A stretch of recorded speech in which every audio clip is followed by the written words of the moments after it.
Good morning. My name is Sarah Lavonne, and welcome back to my YouTube channel. I am here live with you this morning. It feels very early. I don't know about you. It's like 9 a.m. here in California. I'm actually in Sacramento right now. I live in LA, but we are up here filming something super exciting for you guys to indirectly benefit from for bundle birth nurses. And so while I'm here, I didn't want to leave you hanging because it is the end of the month / beginning of the month. And every single month I do something called coffee and questions. So if this is your first time here, I don't want to forget that I actually do have coffee and I probably need the coffee to get through these questions today.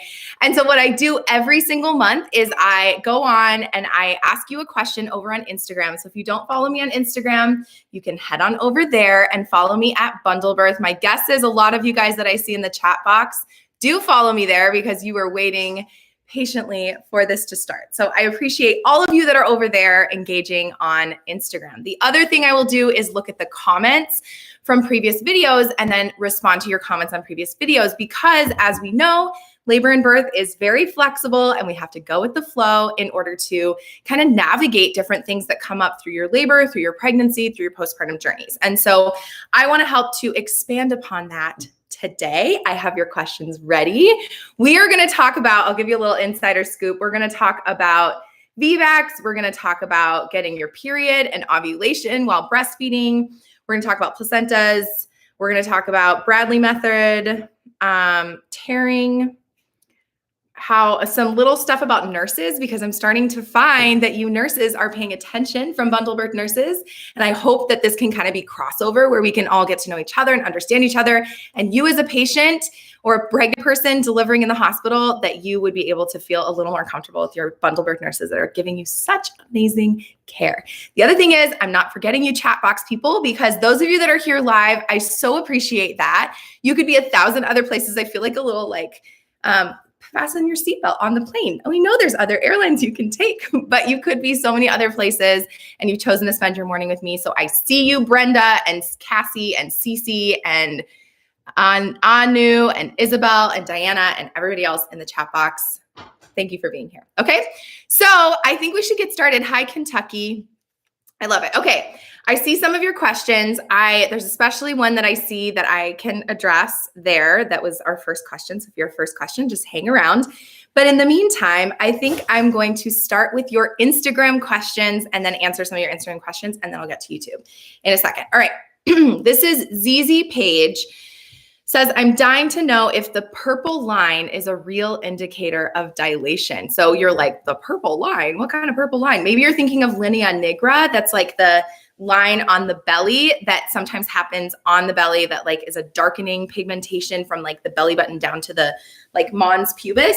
It's actually not what I'm talking about. So there's sort of this I want to say it's a theory, but it's not really a theory. It's like a phenomenon that can be seen sometimes with people's labors where in their butt crack, they have this purple reddish line that goes away as dilation takes place. And some would say that it correlates with dilation. So instead of having to check you, wouldn't this be amazing if this was an actual accurate indicator rather than people having to put their vagina inside your fingers, your vagina inside their fingers.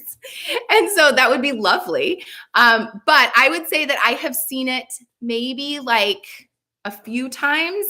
And I don't know. I haven't been oh, I bet there's 7, because I've seen very little line. But I have seen that there is this pinkish, purplish line in their butt crack. If any of you have experienced this, let us know either in the chat or the comment box down below. And so yes, I think it's a thing. I don't think it's an accurate indicator of your dilation. And I will actually think about, there was one specific client of mine. So I was their doula and we were on all fours and I was doing hip squeezes or some butt action where I'm shaking her butt or massaging her butt or something. And I remember being oh, there's a line here. And honestly, I thought she'd be more dilated than she was. I didn't tell her, thankfully, because that would be kind of a bummer. But flex and flow, it might be a thing. It's a fun extra that you're oh, look at your purple line. Take a picture, send it to me in DMs, and I'll be really excited with you to see your purple line in your butt crack. So not super reliable, but definitely something interesting and something to pay attention to. All right, Bethy Bug 1 says, what do you do when a doula and doctor are telling you different things? Example, going to the hospital. This, Bethy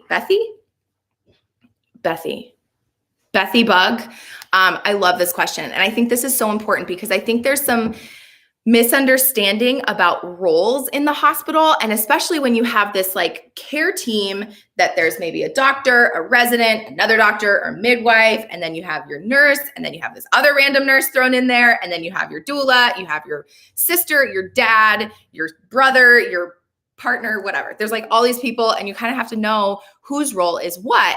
And in the best case scenarios that I see at births, it's when everybody sort of knows their role and they're sitting in their sweet spot. And sometimes that can be kind of awkward when things are like, there's different roles that sometimes overlap, like loving people, excuse me, that's my ringtone, that like loving and caring about you, like what the caring role can look different from a nursing perspective, OB perspective, or a doula perspective, right? But we're all kind of doing the same thing. So here's the deal. Your doctor is the one that really should be providing you with their medical expertise. And by doctor, I also mean midwives. I'm not forgetting you midwives, okay? Your nurses are sort of in that same realm where they're the medical expert in the room. And as far as medical advice goes, the only person that should really be giving you medical advice is the provider, which is doctor or midwife. Your doula's role is to be there as a support person, as emotional support, as physical support, as educational, and then also like advocacy support to help you get the information from your provider that you need to make an informed, wise decision. And so if you have a doula, and this is where I am going to kind of call out doulas, me being one of them, is that we really need to know our role of what's really within the doula scope, and then when is it within a provider scope. And giving medical advice should never fall within the doula role. And I will say, as a nurse, this particularly gets muddy for me sometimes because I have the medical expertise and I am in that doula role, and I can still provide some of my nursing expertise. But even as nurses, our role is to not give medical advice. We can give nursing education, which sort of is like the same thing in some ways, but it's all about your approach. And so if your doula, this is like the longest answer ever as usual, but if your doula is giving you medical advice, it's actually outside of their scope of practice to do so. And if they're telling you something that goes against their doctor, if you're a doula, I would be very careful about doing so, because as much as we trust birth, we also know that we're not a medical provider. Even if you are trained and super experienced, it's not within your wheelhouse to provide that medical advice. Okay. So my answer to you would be, and this is how I would function if I was your doula or your labor support nurse, is that if your doctor's telling you something, I'm going to support that. I'm going to help you to understand what's going on. I'm going to help you to ask the right questions to feel super comfortable.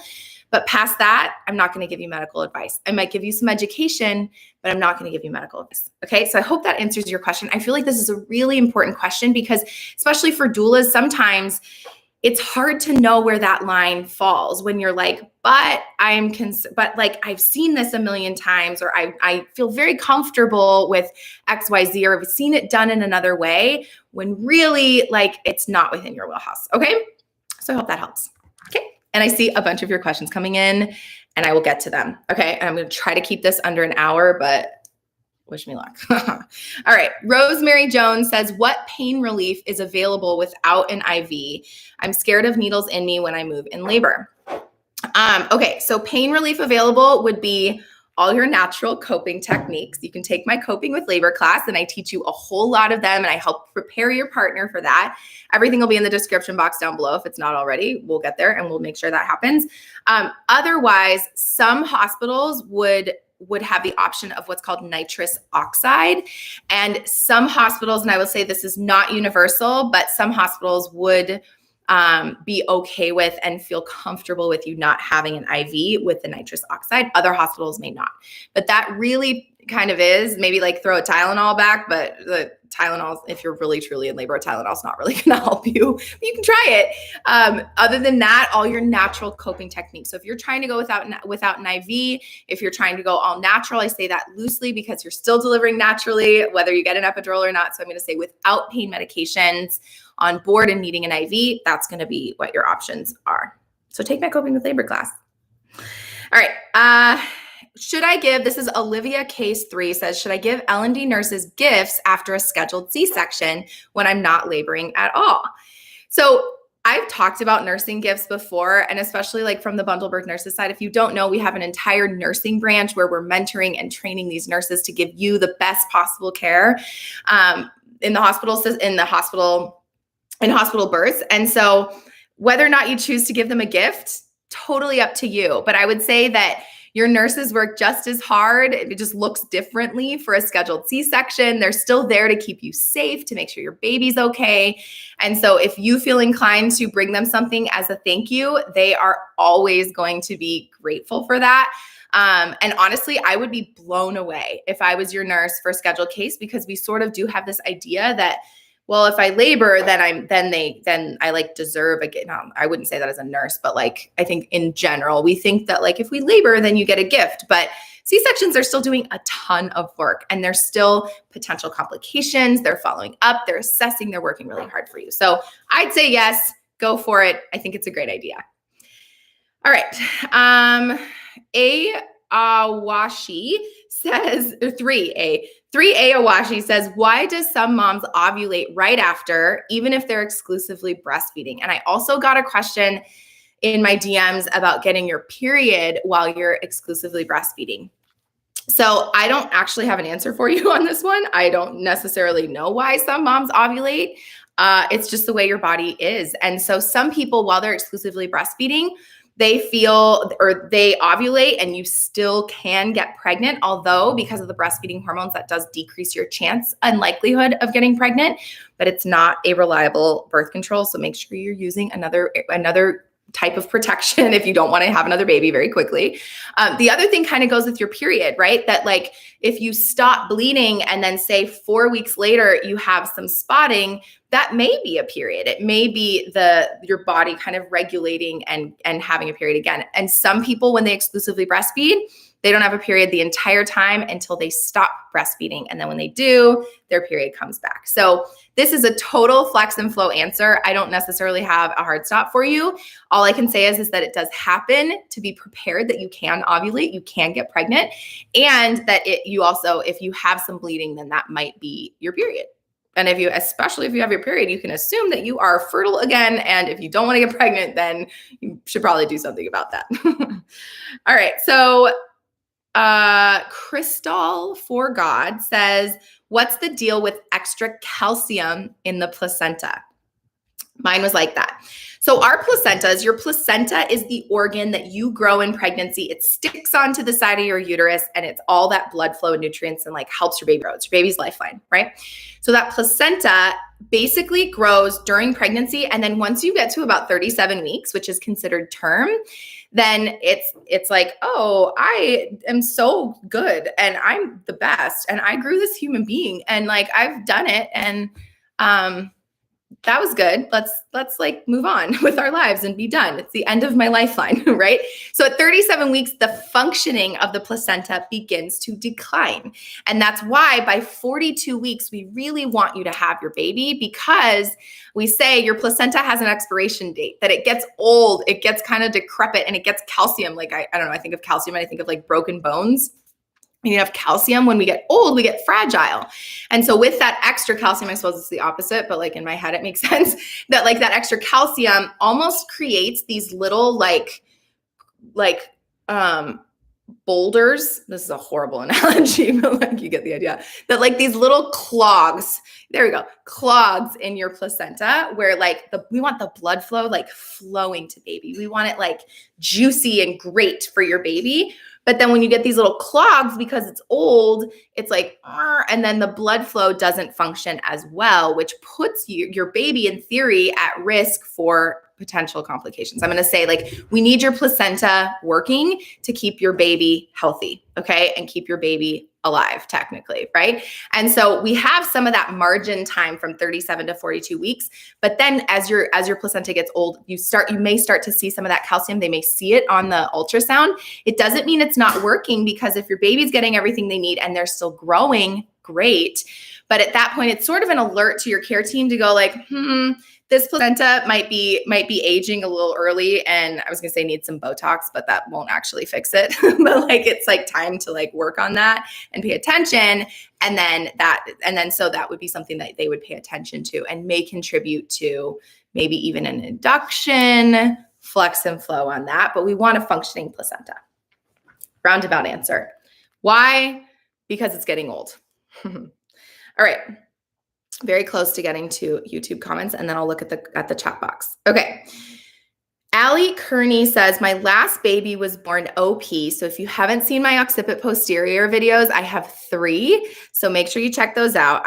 She says, am I more likely to have another OP baby? So what's OP? That means Occiput, back of the baby's head, is towards the posterior part of mom. So basically like coming down like this, that the face comes out like this. Okay. So instead of facing down, like they should come out and you're like, I don't see their face, until they like turn a little and then their shoulder delivers and they're like, hey, this is what I look like.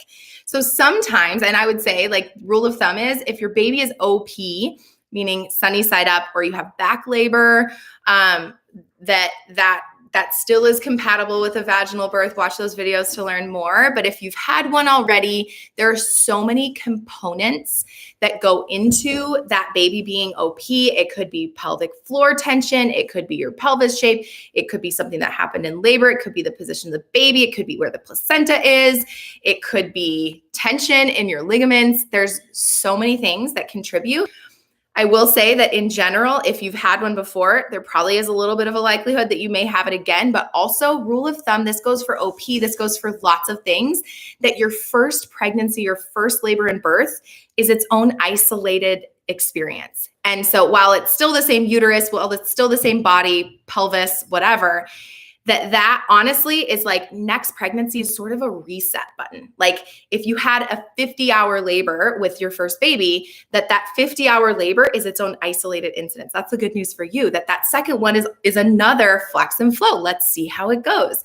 You know, if the baby didn't fit, is there more of a chance that the baby doesn't fit this time through your pelvis? In theory, yeah, but it's a new circumstance because there's so many different components that play into the position of the baby, your labor progress, and the ability to give birth vaginally.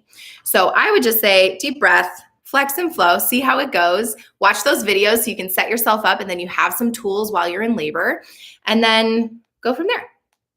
All right, let's go to YouTube. I just am so proud of myself. It's not even been 20 minutes and I'm already onto YouTube. So, and then I really want to get to your questions in the chat box. So I am going to scroll through at the end and get to you there because I so appreciate you guys being here live. Okay. Christy Mumbach says, March Coffee and Questions, what are your opinions on the Bradley method? I'm trying to build up my toolbox of coping tools, and I'm curious if you have experience or success with this method. So I personally am an ICEA trained childbirth educator. What that means is I'm like a smorgasbord of a lot of things, whereas there are childbirth methods, the Bradley method being one of them. Lemmons is sort of one of them. Lemmons is a little less methodological. It's like less systems based than like a hypnobirthing or a hypnobabies. There's certain types of methods like a Bradley that sort of walk you through a process, and it's like a system for how to cope with labor. And they teach a curriculum that's very specific to what they do. This is where I have seen all the things. And if you are trying to find a method, this goes for hypnobirthing, hypnobabies as well. I think that you get to discover what's best for you. And I think that there is no one formula, like the Bradley method is the answer to coping. You know, I think that the goal is to fill your toolbox with lots of different tools that help you labor, because you don't know how your body's going to respond. You don't know what the pain's going to be like. And so when you get there, you want to be able to pull from multiple sources and sort of have a plan. That is important to understand what's going on. That's why you're here. But then also to be flexible to shoot, my sensations are different than I thought. And I really thought this method would work for me. And come to find out it's not. And so I would hate for you to be disappointed with how you prepared and be so locked into one way of coping when in the moment it may not work for you. And so I love it. If you are drawn to Bradley Method is a multiple course class where it's mostly partner-led coping. I probably am like quoting that wrong. If you're a Bradley person, you can let me know like what the exact terminology is, because I'm not. But it helps the partner help you, which I love that model. I think that's so important that our partners know how to support you. And if that is what you want, it's also particularly for people who don't want an epidural. So if you were trying to go without an epidural, then you do need some coping tools, and Bradley Method may be a great option for you. So I've seen it work. I've also seen that people get really disappointed. And that's why I say this is like, it's hard for me to see people get disappointed when they've kind of landed on a method and then they're there and they're like, but this isn't working. What do I do now? And they run out of coping tools, which is why I would say to take my coping with labor class. It's my favorite one. Okay. Next question I had. Okay. I'm like walking into a weed field here, and I'm just going to do it. And we're going to see where it goes, because this one's a little touchy. All right. So Selena Belknap says, I had a vacuum assisted delivery, which you can find out what that is in my medical interventions class, due to the baby's heart rate dropping. I asked my nurse how badly I tore, and she said that I had an episiotomy, which is where they cut the bottom part, usually the bottom part of the vagina towards the rectum to make space for the baby. Is an episiotomy standard in assisted deliveries, meaning you have a vacuum or forceps that you don't push and you need a little bit extra help at the end to get that vaginal birth? My answer to you here is no. An episiotomy is not standard in assisted deliveries. An episiotomy is a technical medical procedure. And if you weren't asked, for all of you, and this I'll just speak to you and sort of you can imply however you want, but in any medical procedure with anything done to your body, it really should be your decision. So this goes to and this actually comes from Your Rights in the Hospital video, which I think to me is like maybe the most important video that you watch on my channel. And I know the other stuff might be a little more interesting, but for you to walk into a hospital system and then live your life, we all need to know, and you need to hear that you have autonomy over your body, no matter what kind of power dynamic there may be around you, with the provider, yes, having more knowledge about the scenario. And the idea is that we're able to work together so beautifully, where they're able to help you to make wise choices, to not make decisions out of fear, and to understand what's happening to you.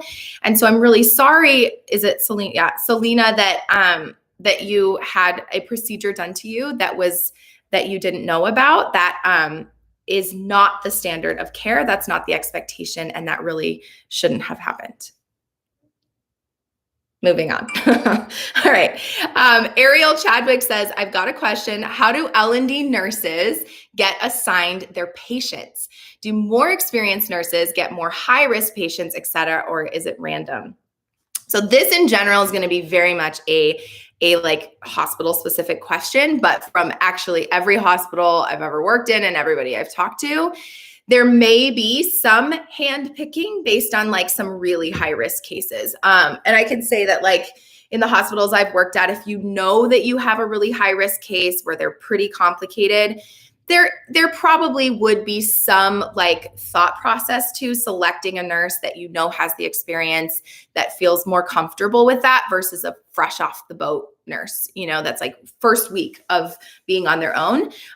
But in general, assignments are made random, that it's whoever's available. And once an assignment is made, there might be some switching if needed, but otherwise that your nurses should be capable of taking care of you. And while maybe the newer nurse hasn't seen a very specific complication, you also have to understand that we work as a team in labor and delivery. And that's what I love about labor and delivery nursing, is that as much you have your patients, but we all kind of are in each other's business. And like, if we're seeing something we're concerned about, likely someone's going to say something. And then if you have a question, you have access to all of these extra nursing brains to help with whatever the patient scenario. So in general, random, maybe a tiny bit of handpicking based on the scenario, but otherwise everybody should be able to take care of you no matter what the complication. They're trained in that. And obviously their comfort level may be different and your comfort level with their experience level may be different, but they should be fully equipped to take care of you no matter what the complication. Okay, last but not least, and then I'm getting to your chat box. I see them all coming in and lots of question marks, and I love that you're talking to each other. This is like so fun for me, and I wish I was reading them right now because I want to connect. All right, but I will in a second. So Jennifer Martineau says, if I had a breast reduction, should I start pumping prior to giving birth? Great question. So breast reduction actually does correlate a lot of times with a difficulty breastfeeding. And that's because when you haven't had any kind of surgery to the breast, and this doesn't include implants because we're not typically with implants like cutting into the actual glandular tissue of the breast where the milk is made. And so I would say that with a reduction, when they're actually removing portions of the breast and some of that glandular tissue that would make milk, sometimes it can interrupt things, and that the tissues aren't the same, and you may have issues with milk production, or you may not even be able to breastfeed depending on how much whatever happened in there during the surgery. So that's something to be aware of. It's not something to beware of, but if you've had a breast reduction, to kind of think like, I may need extra support and I may need to work extra hard, but pumping prior to delivery is not necessary.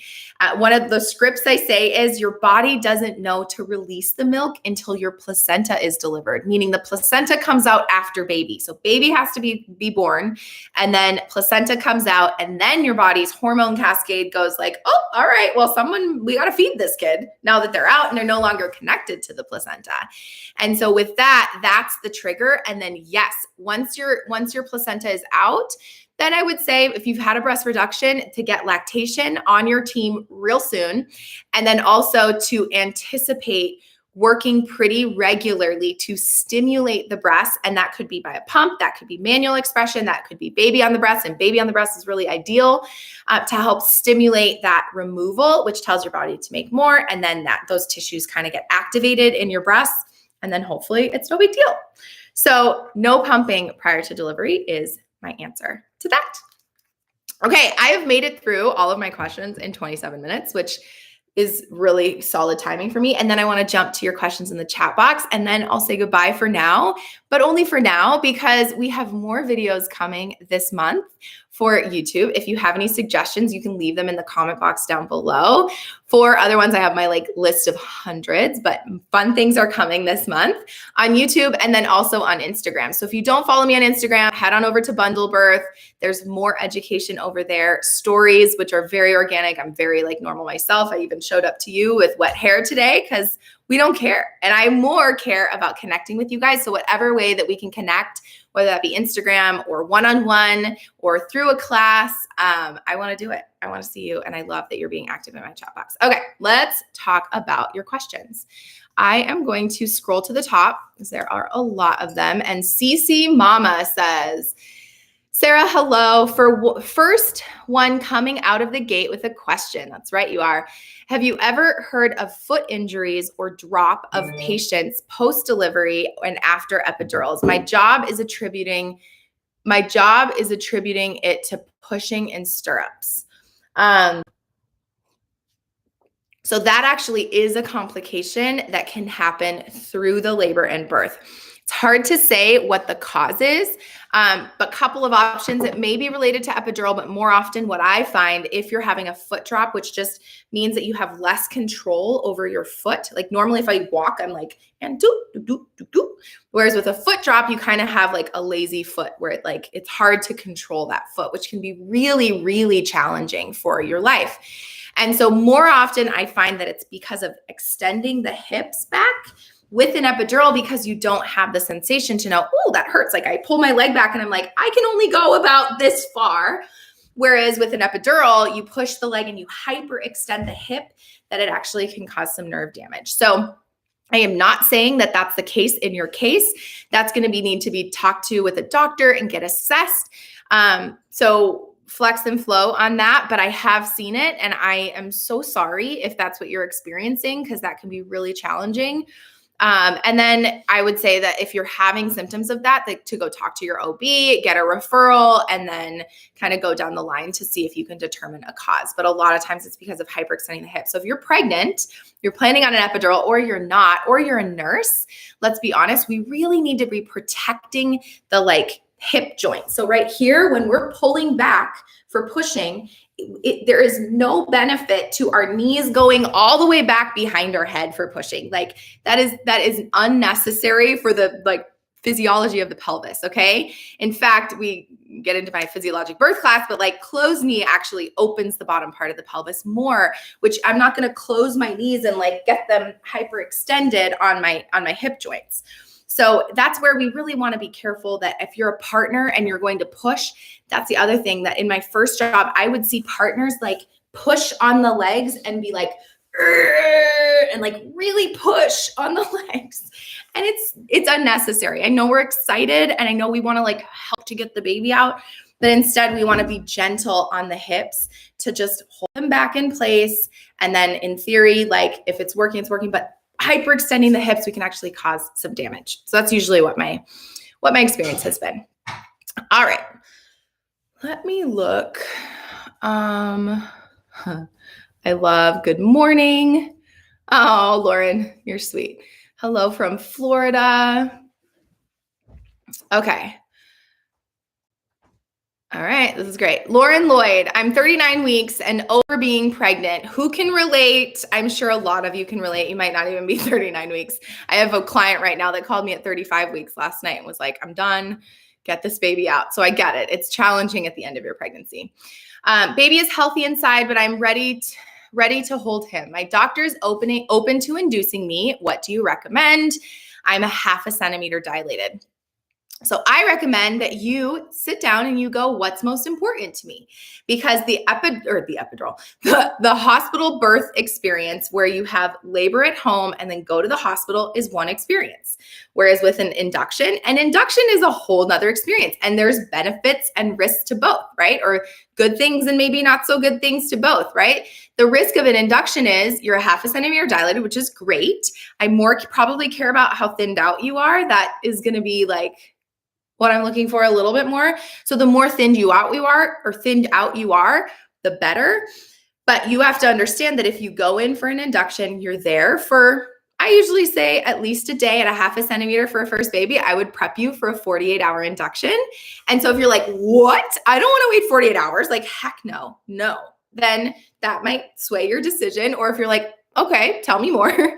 Then I would also say that the experience is different. For some, they love the idea that you get to wake up and show up for your 8 a.m. induction. And then you get going and you're there, you're settled. It's a little more controlled. I had a client recently tell me it's a little more humane, which I sort of disagree, but I can understand that it's not the I'm in the throes of labor and I have to do the car ride to the hospital where I'm get there. Every bump, you're I can't do it, right? That it's so intense. And that may feel thrilling to you, or that may feel like the worst idea for the car ride. And so you get to skip all of that with an induction.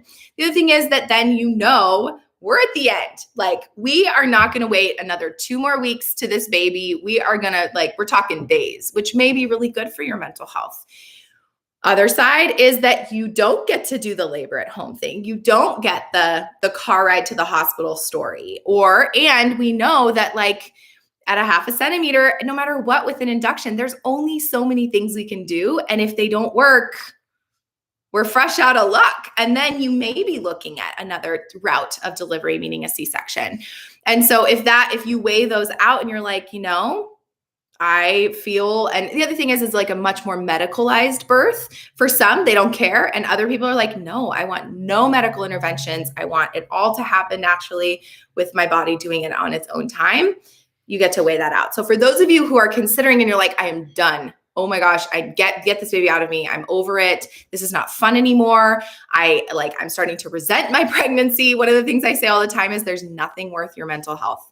And I mean that if you're really struggling, that an induction might actually be a great tool for you. And you might get the Cytotec or a Cervidil and wham, bam, you're next in labor and you get your epidural and you push your baby out. And it's like the best experience ever. And so that's where, to me, it's not so much about those kind of decisions. It's about the support. It's about feeling included in your care and feeling like you had some element of control, and an induction may be that for you.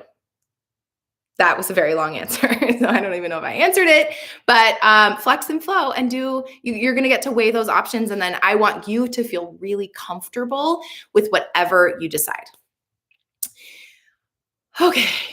I can talk postpartum. Yes, depending. Everyone, I'm 39 weeks. Okay, this is good. Priscilla Diaz says, hi, everyone. I'm 39 weeks, 2 days. You're like the same as was it Cassie? Lauren, same as Lauren. I went to my appointment last week and I'm still not dilated at all. The doctor said my cervix was softening. I hope this happens soon. I know this isn't a question, but I want to continue to address this because it can be really discouraging when you hear online that like, oh, I'm 2 centimeters. I had a client text me yesterday. I'm 2 centimeters dilated. I'm like, yay, she's not in labor at all. And she's 37 weeks, right? Second baby. So a little different, but still.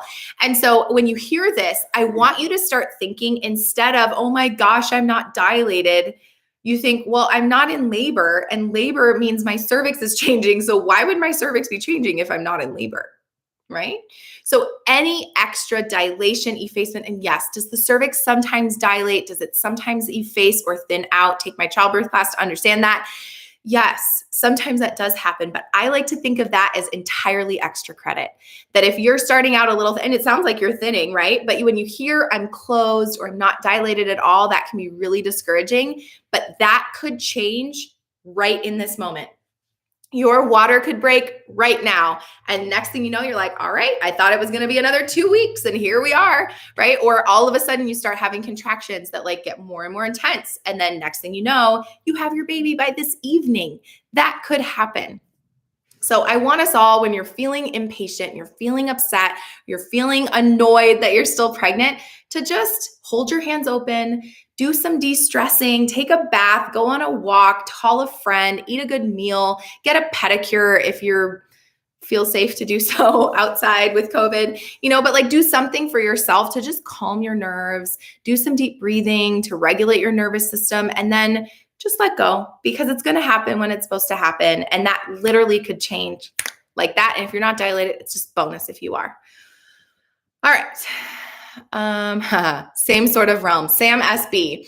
My question is, if I feel Braxton Hicks, does this mean that I'm going to deliver my baby soon? Because I never experienced Braxton Hicks before and I'm 35 weeks pregnant now. It does not. Sorry. So Braxton Hicks can happen, meaning even real contractions, like where you're like, whoa, like this is a lot of crampy cramp. Like I'm uncomfortable right now.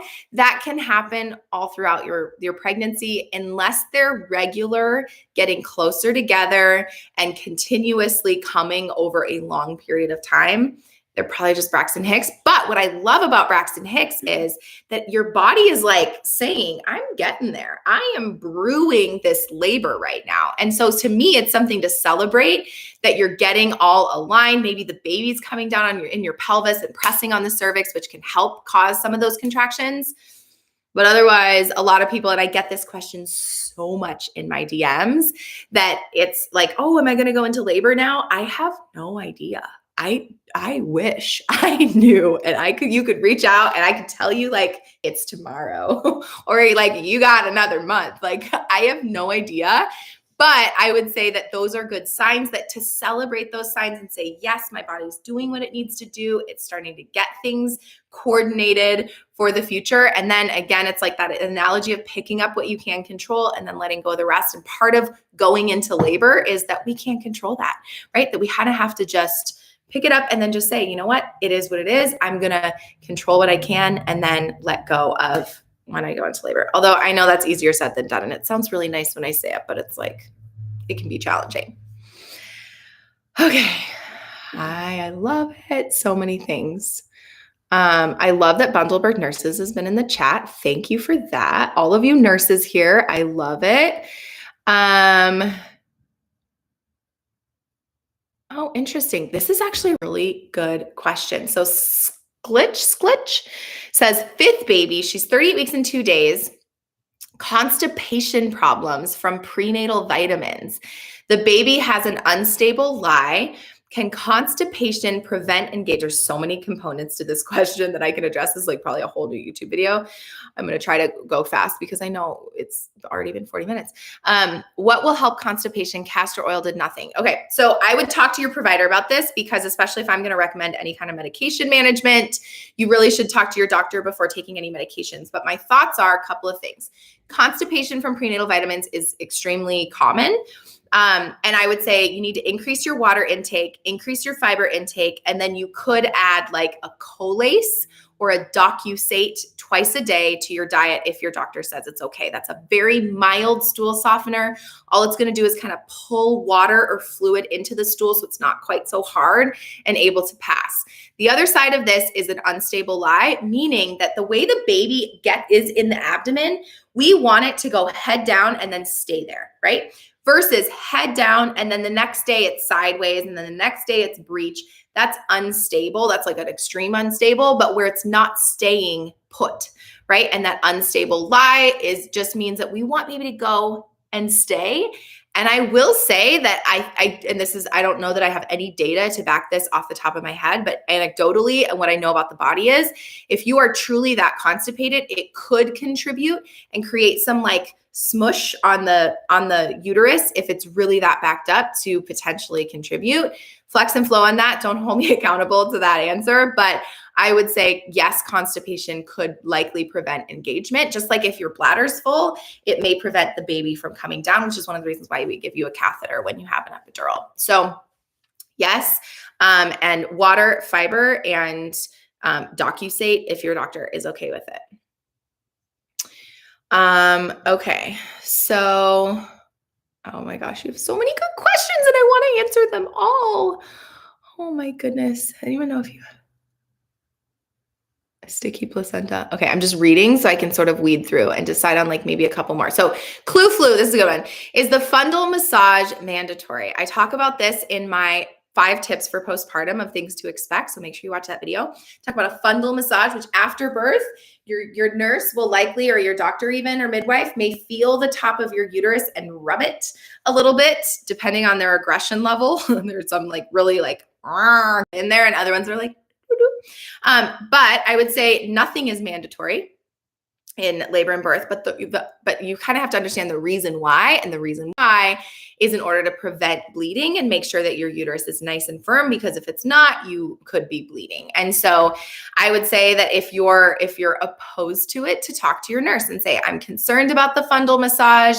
I would prefer maybe not to do it, but I understand that it's necessary. And so how can we work together to make it a little more comfortable for me? Honestly, a fundal massage too it's 10 seconds, maybe 5 seconds. Like I can do a like, okay. And if you're not bleeding, I'm like, and you're like, and that's it. That's all it is. So I think too, there's like sort of an anticipation of like, oh, it's this horrible thing and it's so long and like so much pain, when it's uncomfortable, but it's seconds unless you're bleeding. And if you're bleeding, then I might get in there a little more and give it a true massage. And that might be more uncomfortable. But in that case, like I would say in my nursing brain, it's going to be more necessary because it's kind of the first line of treatment for postpartum bleeding. All right. Vanny Zelda says, do you always lose your mucus plug before your water breaks? Not at all. Not at all. So your water breaking and mucus plug are entirely independent of another. And I say entirely like loosely because they're all interconnected, but your water can break. You never see a mucus plug. You see your mucus plug, your water not break for a long time. Flex and flow. So they're totally independent of one another. All right. Rupesh Kumar says 39-week baby, not low. What should be done to make it happen? This is so good. First of all, we're not stressing about it not happening. Second of all, I have a how to engage your baby video to do all of those things to help engage. By engage, I just mean instead of baby floating around in the uterus, that it's like in the pelvis, it's engaged and like I'm here. I'm waiting. Come on, let's do this. So we want that because that can help stimulate contractions and really is going to help push the labor on. Thank you, bundle birth nurses, for answering a bunch of my questions in here. Oh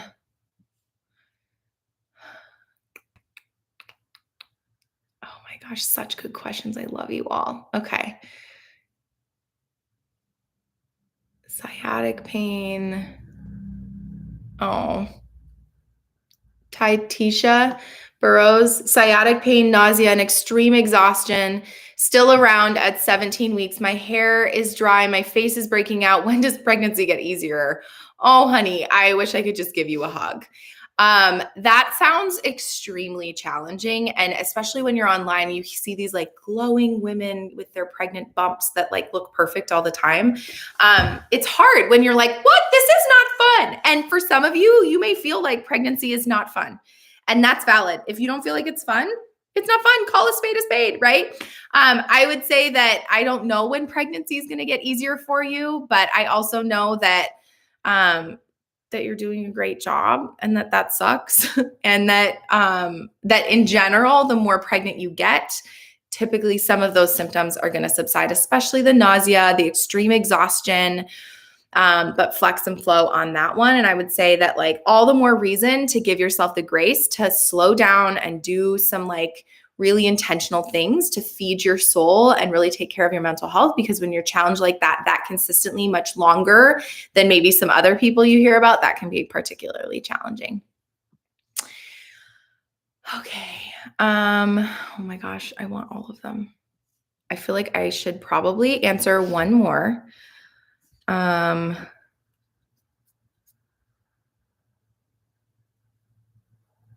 Swollen cervix during labor.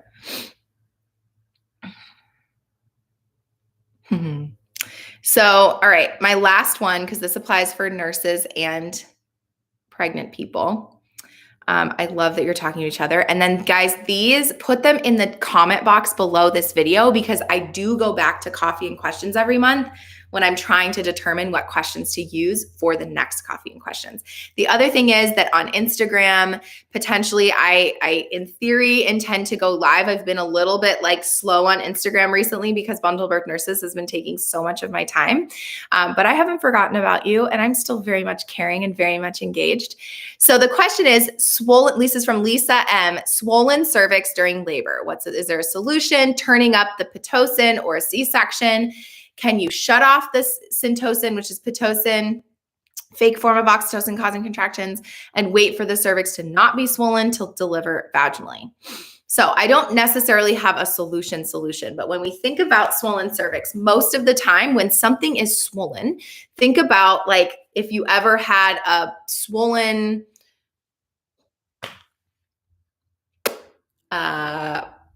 arm. I'm like, I don't know where you get swollen otherwise. I'm moving. Lip, a swollen lip. Thank you. A swollen lip. Okay. That usually that's caused by some sort of trauma. I've never had a swollen lip, like let's say herpes. You got a cold sore that causes some swelling, right? That's because there's something irritating the area, right? Or that's because of trauma. So if I get punched in the face, my natural body response is to swell up in order to help with healing. So you think about a swollen cervix, it's sort of the same idea. And we do need more research on swollen cervix. This is like, I want to say a new phenomenon. It's probably not a new phenomenon, but especially I've also heard anecdotally that home birth clients don't see as much of swollen cervix as they do in a hospital. So flex and flow, we need more research. My guess is because that home birth clients or patients are delivering without an epidural. They have a baby without an epidural. In the hospital, epidural rates are significantly higher. And when you have trauma to the cervix, right, that like you're pushing on the cervix, that's normal, but then all of a sudden it starts swelling, that means trauma. That also to me means that the cervix hasn't been re-oxygenated. There needs to be, and that's the home birth in my head of like, there's movement. There's so many position changes where it's not just sit on the cervix without that extra blood flow to help with that to soften it out. Instead, it becomes trauma on the cervix. So that also could mean that the baby is coming down in a way where one part of the head, if I'm coming down and the cervix is is here and there's a flatter area on the top of my head and this side sticking out, it doesn't hit here because it's nice and round, but it's hitting here. This is going to get swollen because of the position of the baby. So it could be positional of the baby. It could be because of lack of movement in my head. This is somewhat my own theory because I've seen this a good amount. And so my solution to swollen cervix is you have to, in theory, reoxygenate the cervix, meaning create space on that cervix for blood flow to help to soften it out. Usually I'm going to say get down with like booty in the air on all fours, create some space for that cervix to unswell. I actually had a client in January that this was exactly the case. She was first baby. She was 9.5 centimeters. She wanted to push. She didn't have an epidural. And in this case, she didn't have an epidural and she still had a swollen cervix. And so what we did was I was like, we got to get you off the cervix. Some people would give Benadryl. Some people might put ice on a glove to help unswell the cervix. None of that has a ton of research on it, but it's still like, it's like what harm done, some ice on a glove, who cares? Like if it helps, great. And so I will say that if you have a swollen cervix, in our head as a provider, we think, what's going on in there that's causing trauma to the cervix? That's what I think. Or like, what's going on in there that's causing the swelling? And then it's how do you remove that pressure and / fix the cause? Because if it is swollen, then in theory, you've now gone backwards in time. You're less effaced, and it can potentially mean that something's disrupted in there that could lead to a C-section. I don't know if I totally answered that question. That's sort of a complicated one and mostly like where I would go into like a nursing training situation, but it doesn't mean you can't deliver vaginally, but I would say it's an alert to your team like, let's fix something here. Let's try something else because it would contribute. Okay. You're the best. Thank you guys for being here. I am reading all of your comments. I see all of your questions. I want to answer them all forever. You also, if you're desperate to talk to me about your scenario and get some insight, I do schedule one-on-one calls. You can purchase them through my website. That's probably the most consistent, reliable way to get a hold of me. And I do sit down with people regularly where we talk and I can answer questions or help them put together their birth preferences or whatever it is. I'm here for you. Thank you so much for being here. Make sure you subscribe if you don't already. And then until next time, don't forget to flex and flow, and I will see you later. Bye.